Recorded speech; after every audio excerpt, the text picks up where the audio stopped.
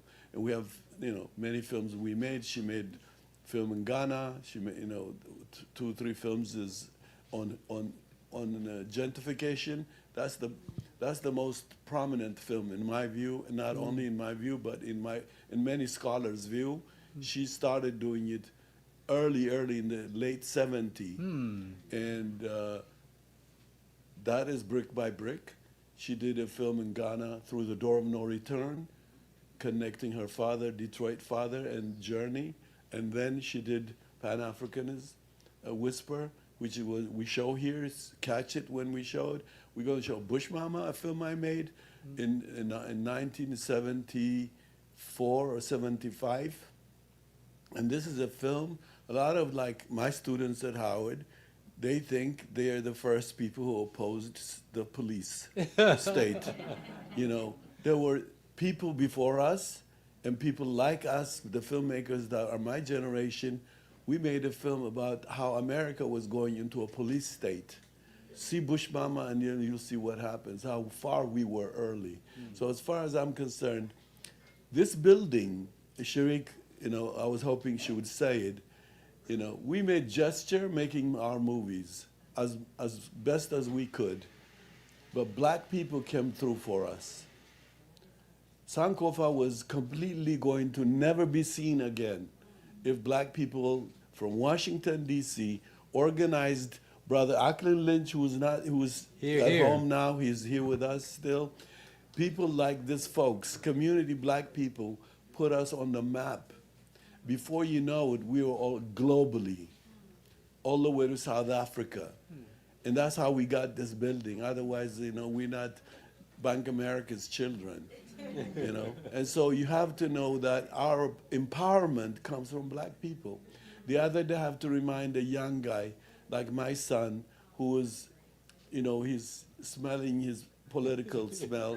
And, sometimes I have seen the Black Panther Party time where they thought they were the beginning of everything.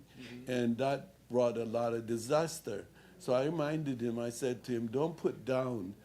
There's black people that I have race black people who go every weekend across Washington, D.C. for the past 30 years I know, supporting black business to survive the onslaught of gentrification.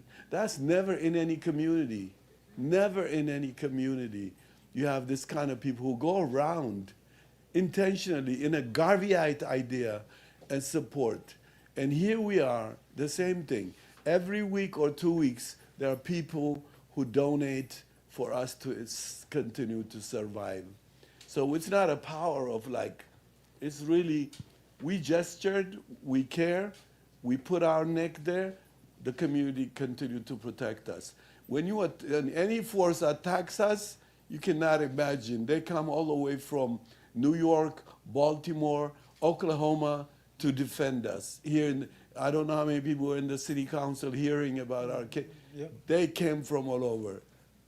I didn't even go because I don't want to even tell the city council, black folks and the mayors that I care about what they're doing. No, they're not doing enough. So Sharik is the one who's fighting them. I just say, I'm not going to be indebted to you so you don't come and say, endorse me the next minute. So you have to know there's this whole struggle going on, and that black people, elder black people who walk around on weekend to support black business. That to me is like tearful emotion I have. And these are the people. And him, okay? He makes sure we are around. Every month he comes, put something in our pocket. And as far as I'm concerned, for me, I don't want to own property, but you have empowered me. So I'll defend this place with my wife. And she's also dangerous because she's the one encouraging that way. I was saying to her, let's just stay here. Before you know it, you'll find out. She's going to build an intimate theater in a few years where you will watch movies in this city. Here. I'm serious. Thank you so much. Thank you, the two of you. I'm serious. Yes. Thank you. You, Ogie, you, my brother, and thank you, two of you, for what you've done today. I just saw another member of the Positive Black Folks in Action come in. Can you just stand up? This is Sharon Khan. She's also a member. Sharon was out of town and didn't know if she would get back. And I think, is Thomas here? Thomas was here. Oh, okay, I didn't see Thomas. Jordan, I think someone is going to make announcements about upcoming events here at Sankofa. So is that you? Yes, sir. Okay. Family, give it up one more time for Positive Black Folks in Action and Baba A. Peter Bailey. I'm here one last time just to share a few of the events that Sankofa has coming up for you. Tomorrow from 2 p.m. to 5 p.m., Sankofa will be the location of a book giveaway for young people, pre-K through 12th grade, called Hagar's Seeded Fruit, a literary Exodus book fair. So the books on offer are going to be fiction and nonfiction books with an Afrocentric focus. This is an amazing giveaway hosted by Dr. Tracy Wyatt, and that's tomorrow from 2 p.m. to 5 p.m. I know we all know a young person who needs this. I think in keeping with the spirit of this event that we have just held today, if you have a young person, bring them, get a free book, get them on the path. On this coming next Saturday, June 6th, a longtime recurring event, the Crescent Moon Open Mic Night, which takes place every first Saturday of the month, and that's Saturday, June 6th from 8 p.m. to 10 p.m. The following Friday, next Friday, June 12th, a book talk on a new book of poems, stories, and other work by debut writer Brittany Ray Crowell called Chordswell. To produce the book, she, and I'm reading from the description now, she sifts through decades of obituaries, journals, and other ephemera to exhume the generations of her family from her hometown of Texarkana, Texas. She preserves her relatives' stories in writing and in works of collage, a style of archive that layers the past and present literally and poetically. Sounds pretty cool, and the event will be moderated by fellow poet Chantal James. The following Sunday, a book talk from Maurice Mopreme Shakur on his book, This Thug's Life, an Unapologetically Black Story. Mopreme Shakur is the eldest son of Black liberation activist Mutulu Shakur and the elder brother of her other son, Tupac Shakur. The book is a family story centered around Mopreme's life, his career as a rapper, his stewardship over his brother's legacy, and more. And that's not tomorrow, but that's not this coming week, but the following Sunday on June 14th. And finally, there is an amazing curated selection of books here that are devoted to Baba Malcolm X's life. It seems that to live up to what Baba Bailey has guided us to do today would require us to, at a minimum, alongside whatever donations we can leave, to leave here with a book or two books and to read them. They've been really well curated, and they're right up at the front. And of course, there are many other books here on many topics that can be useful to you and to your families. Sorry, I forgot there was an announcement I also want to make. One of the things that I think we need to work together is whenever we do events, film screenings, book signing, we want volunteers who have cars who would give ride to elders. And I would want somebody to coordinate that. It's like the most important thing for elders who are like in their houses, apartments in the DC area who might need a ride. And we could coordinate that. I could get somebody to be a coordinator. But if you could, when you come, you say, I'm coming that way, I would like to give a ride. It's very important. And one thing I will tell you, because I'm very sentimental. One of the sister in Baltimore that I'll never forget was a sister who saw us. By the time Sankofa hit Baltimore, there was no theater in the black community. And we had to, four-wall outside the inner city to show the film. And a sister heard about it and came, heard us discuss. Every night there was discussion. It was amazing experience for me as a filmmaker. I left Howard for 2 years just to experience the audience question and answer. So this sister decided I should do something. When we asked her later, she told us. Every night she came and we were saying, she'd seen the film. Why is she doing still here? Many times. But she said, okay, if they did this film, what should I do? She decided to rent a van and bring black people to the theater every night, and she would be in the hallway waiting for them to come out to take them back. I'm writing a book on this. You would not believe. This is to me where the black folks that I know are concrete. In Harlem, they were evicting us. White folks were evicting us from theater to theater to theater. And there was a black woman, 90-some years old black woman. She would be on the phone redirecting people to the next theater where we are. And there was a time, I was still, at that time, had a class and I had to go for a weekend. This one day, I'm to meet her to the organizers of the screening said, I should meet this lady. So I'm meeting her. She's coming on a cane, like Peter here with a cane. And she's coming towards me. I'm going towards her. And she's like trembling. I'm like, I don't know what's going on. She's trembling, and I go straight into her bosom. She held me, and she starts saying to me, do not ever think this film is made by your power. You are a vessel. And I was crying, she was crying. This woman would be on the phone. We're fighting distribution, but she's doing redirecting traffic for us. So for me, I'll never want to forget this individual black people that put you on a map. For me, that's why, Hollywood doesn't exist in my purview, because these black people are special. And so as far as I'm concerned, to me, you have a power to create theater in your basement and bring a movie of black women and men that are making. We can't just let them make a movie and they can't show it nowhere. Our basement should be our theater. Thank you so much. But the idea of bringing elders would be very, very important. That's all, folks. See you next time. Thank you.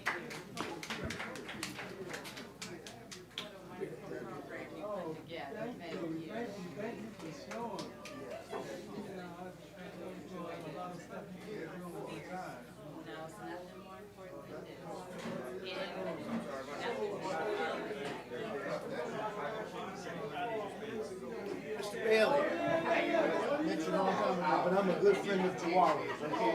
Yeah, we talk every week, or every week, every 2 weeks. I wanted to ask you one question.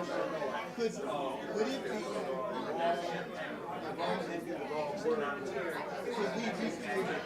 could we reuse the OAA's name somehow? Would that be illicit, or would that be?